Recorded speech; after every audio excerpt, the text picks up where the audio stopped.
Hello and welcome to Warriors Weekly, a show in which we go page by page of every single book in Warriors series and discuss every named character that appears in the story. The subject of today's video is Mousefur.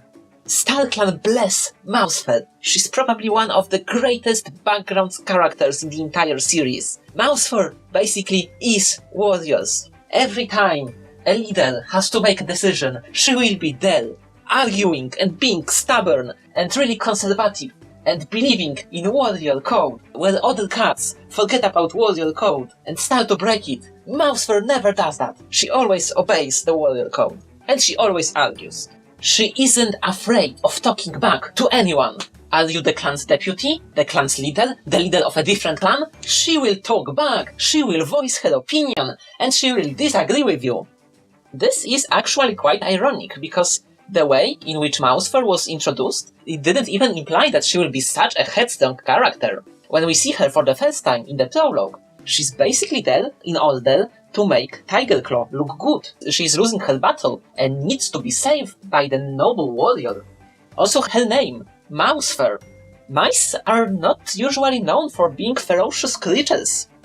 That's why when I first read her name, I imagined this greyish-brown, timid she-cat. Boy, I was wrong. In that way, Mousefur is similar to Tigerclaw, because both of them are introduced in a way that suggests a really different characteristics from what both warriors will display during the whole story. Personally, I think that Mousefur is not getting enough attention. Just look at other confirmed LGBT characters in Warrior series. Jake and Tallstar, everyone adores them. There are so many fanarts of them. Berly and Ravenpaw, they got their own novella. And what about Mousefur? Why is she not talked about? After all, she is confirmed to be asexual character, and asexual people usually don't get much representation in the media. Personally, I think that the reason why many fans of Warrior series likes to forget about Mousefur being asexual is because people like shipping Mousefur with Longtail. Because, let's be honest, the series is not known for really believable couples. So when we finally get a dynamic duo with great chemistry between them, of course we like to ship them. However, Mousefur being asexual does not automatically mean that she cannot have a mate.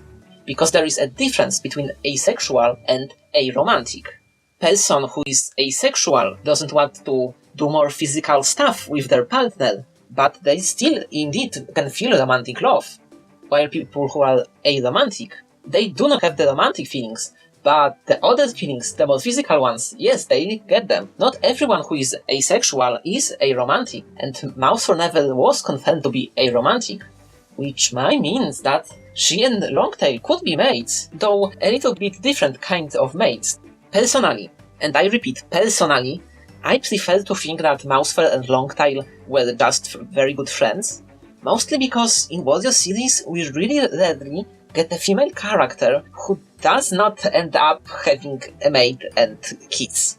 Just look at Holyleaf, character who never wanted to start a family, instead wanting to become a deputy. In the end she gets a mate in StarClan. And what about Lizardstripe from the Shadow Clan? When she voiced her lack of enthusiasm about becoming a mother, she was being portrayed in the book like a selfish monster. That's why it's so refreshing to finally see a she-cat that is allowed not to want a mate and kids, and still is not vilified because of this. But what do you think? Do you prefer to see Longtail and Mousefur as friends? Or do you think that they are this perfect couple with great chemistry and it would be such a waste not to ship them? Do you think that in the books there should be more female warriors who do not desire to have a family? Please, I am really curious what you think. Write about all of your ideas in the comments. But that is all for today. See you again next week in another Warriors Weekly. Bye bye!